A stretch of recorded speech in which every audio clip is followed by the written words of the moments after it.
Ayon, magandang gabi mga katunay. Ahay!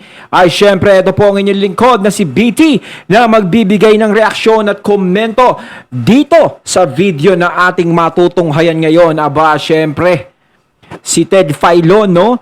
Naupakan si Benny Abante at ang mga congressman naman na mga makukulit. Ayan, syempre, ito wag na natin pagtagalin ito. Yan. Unti-unti na silang nakakahanap ng katapat.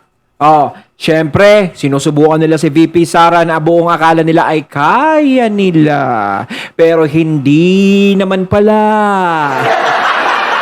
Paplano-plano pa, sablay naman. Kasi naman kayo, ayaw nyo pang madala. Siguro naman ngayon ay madadala na kayo niyan. Wag na natin pagtagalin at sabay-sabay na nating panoorin ang laman ng video na ito at bibigyan natin ng reaksyon. Pasok! Paano kung lumakas uli yung mga Duterte after the 2025 midterm elections? Paano kung siya yung likely maging presidente? Sigurado baka balikan kayo. Yeah, I mean, that's a possibility, no. You cannot discount politics in this, no. In fact, I was talking to one congressman, kaalyado din ni Vice President Sara. Sabi niya sa akin, politics lang to . Ibig sabihin, he's also being careful in attacking the Vice President on the budget. Dahil nandun yung tama ba? Nandun yung concern, paano pag naging presidente yan? Yari? Oh yes, yari siya. Yari ako for example. Yari ka talaga, Abante. Baka aabante ka sa inidoro. Sige lang. Kasi hindi nila iniisip, di ba? Hindi nila iniisip kung ano yung kahihinatnan niyan. At syempre, buong akala nila, wala na. Si Sara Duterte, wala na yan.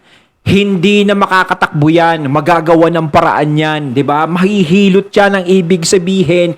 Mawawala sa eksena yan sa mga nangyayari sa kanya. Kaso, hindi ganun yung nangyayari ngayon. Ang problema, kayo, naiinis kayo sa kanya, pero ang kakampi naman ni VP Sara ay ang taong bayan. Diba? Siyempre, pagdating ng botohan, sino ba ang boboto? Kayo ba? Ipagpalagay natin, sige, sabihin natin, may mga distrito kayong hawak-hawak. Diba? May mga distrito kayong hawak-hawak. Sasabihin nyo, wag nyong iboto si VP Sara kahit ipagsigawan nyo. Siyempre, sasabihin ng ibang tao na yan, yes, sayo kami.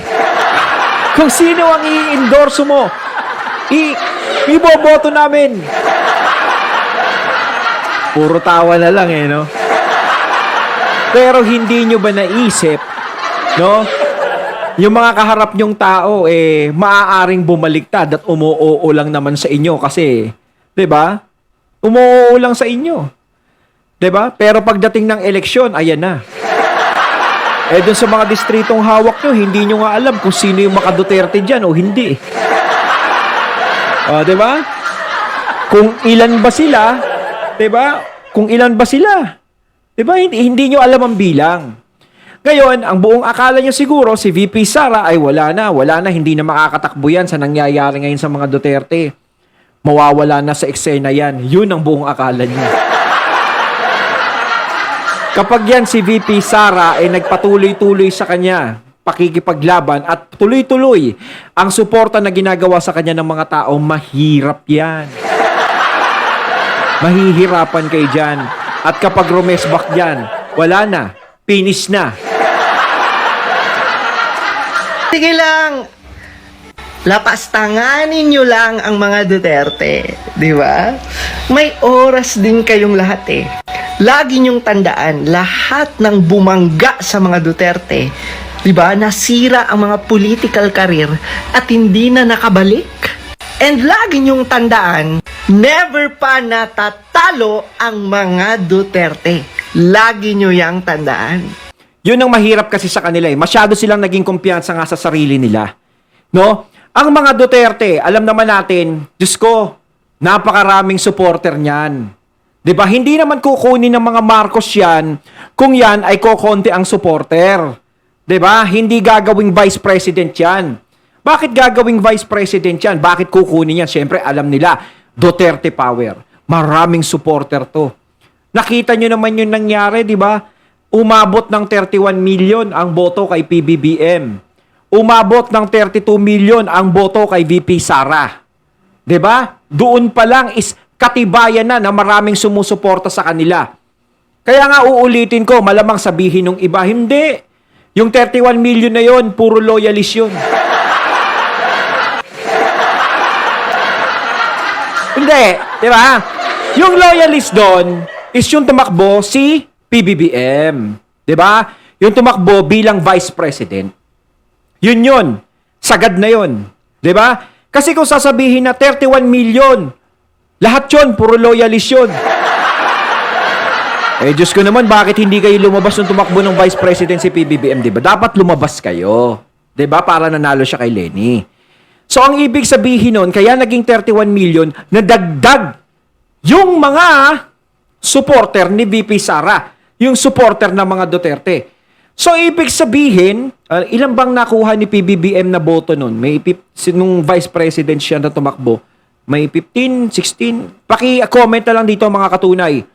'Di ba? So, ibig sabihin, kung gano'n ang numero, yung bilang ng boto niya, so may nadagdag na kalahati nun.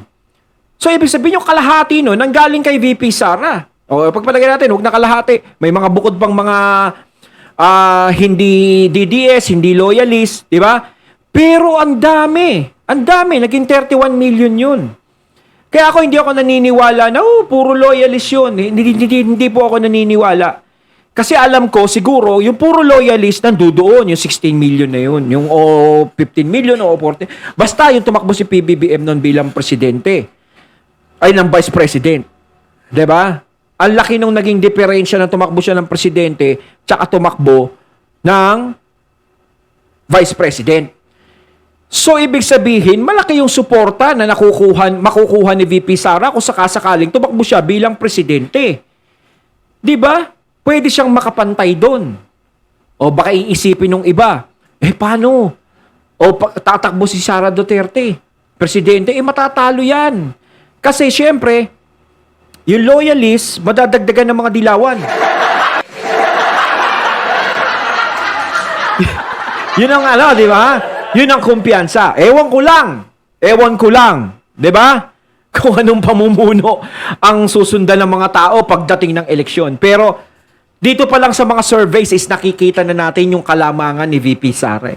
Kaya yun yung nagpapatrigger sa kanila lahat, doon sila natataranta.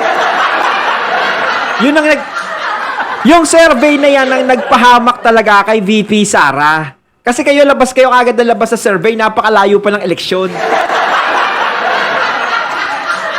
Siguro kung hindi nilabas yung survey na yan, is wala naman sanang problema. Baka nga ngayon, buo pa unit team eh. Kaya ikaw tanda, ha? Ikaw abante? Tatapyasan mo pa ang budget ng OBP? May araw ka rin. Sana all.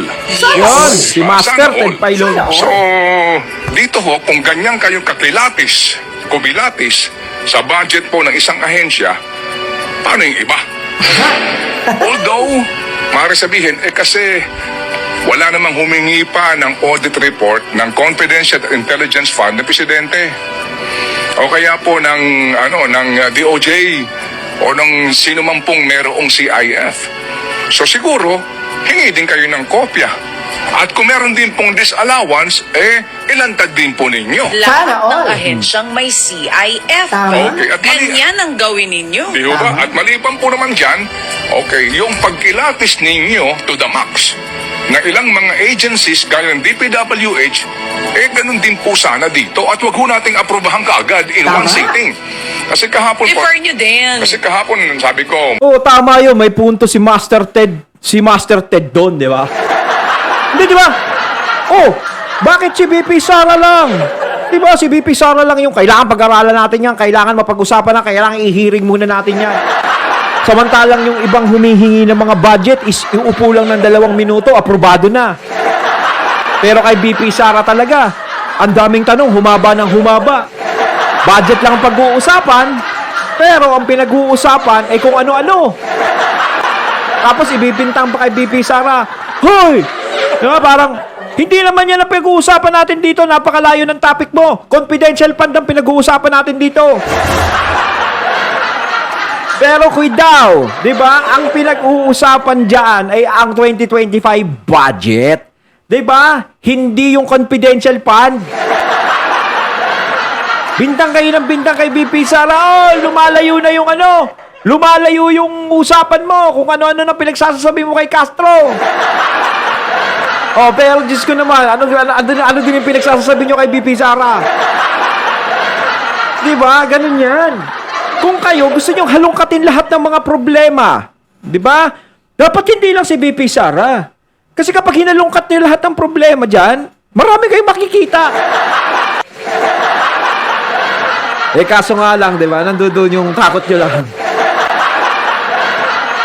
Parang iniisip nyo kasi malayo pa naman yung 2028 eh. Saka na kami magme-media-media pag mag-2028 na. Papakiramdaman muna namin si Sara Duterte kung number 1 sa 2027.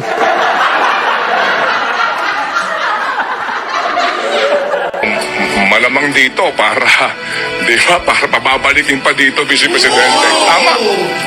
After 5 long hours, hindi ho ba talagang I move to defer, di ba? Kumbaga, pabalikin pa natin ito, hindi pa tayo tapos dito. Okay? Sige, hanggang dyan lang muna ako, baby girl. Ng ganito. Hindi ko alam kung bakit, pero for sure masasagot ninyo. Nasanay din kasi yung iba na nagkakaroon sila ng free pass pagka kaalyado. Oh, House of Crocs, House of Representatives, House of Contempt. Sana all! Lahatin nyo naman. Oo. Grabe kayo makabusisi kay VP Inday. Imagine ninyo, 5 hours budget hearing, hindi pa approve, papabalikin nyo pa? Parang ano, no? Gobyerno yung dating. Mantakin nyo, Vice President na yan, ha? Di ba ganyan yung sa government minsan, pag may mga papeles kang ipapasa. Tapos ano, ganyan. O, bumalik ka kinabukasan.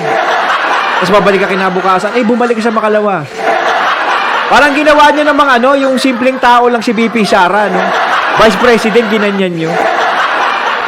Mantakin nyo, napakatagal na oras yung pinagdadakdakan sa Kongreso, tapos hindi nyo pala aaprubahan. Napakasimple lang pala ng sagot ang hinihintay ni BP Sara. Oo o hindi. Sana sinabi nyo nila, hindi namin naaprubahan yan. Ayaw namin. Pag upo ni BP Sara doon, di ba? Uupo siya. Ito po yung ganto, ganyan.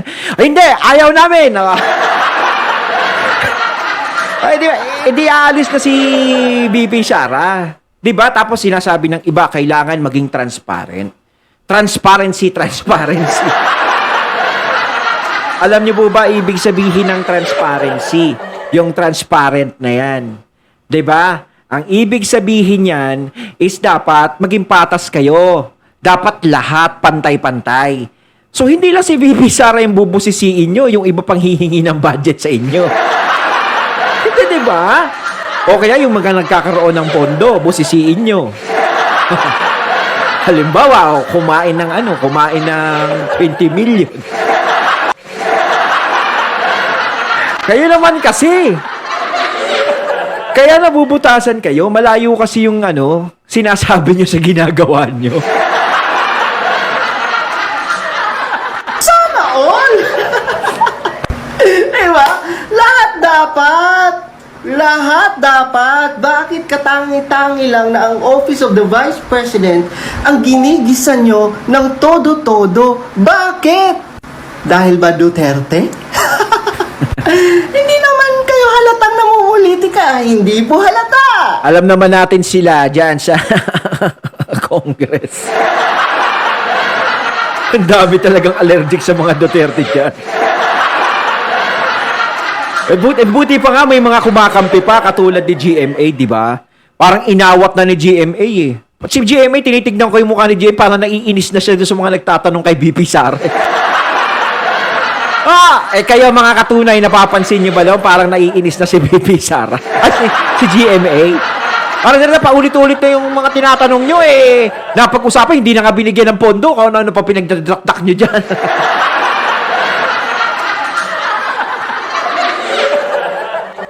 Diba? Kaya House of Representatives, House of Congress, House of Crocs, House of Cards, House of Contempt.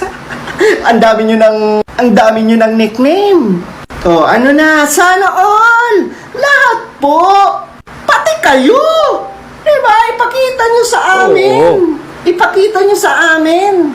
Hindi yung selected lang kayo, di ba? Ang pa-plastic nyo. Yun nga yung sinasabi ko kung gusto nilang magsimula si VP Sara ng ganon, ilabas ni VP Sara kung ano yung mga nagagastos niya o mga nagasta niya, ganyan, ipakita, di ba? Dapat sila yung mauuna. Dapat ganon.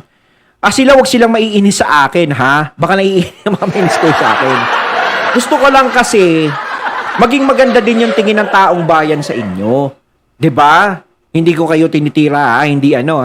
Gusto ko kasi, maging yung transparency na sinasabi is magawa nyo muna. Di ba? Kasi, kung hihingan nyo ng kailangan maging transparent tayo, ganito, si VP Sara, kailangan maging, bakit siya lang? Diba? Kailangan, kung hihingi kayo ng transparency, ganito, ganyan, lahat pantay-pantay tayo. Kami na ang unang kikilos, ilalabas namin kung ano yung mga nagagastos namin, patutunayan namin na hindi kami gumaganto-ganto, wala kaming ginagawang ganyan. So, pagkatapos ng ginagawa ninyo, saka nyo na ngayon anuhin si VP Sara. Ilabas mo na dahil kami nagpakita na, wala kaming ginagawa. Kapag hindi naglabas si VP Sara, so ibig sabihin nun, meron talaga siyang ayaw ipakita. Pwede na kayong magsalita ng gano'n. Kaso nga lang, di ba? Push kayo ng push sa kanya. Anuhin niyo siya, imbestigahan niyo siya, ganito, busisiin niyo siya. Kayo, hindi niyo binubusisi yung sarili niyo. Di ba?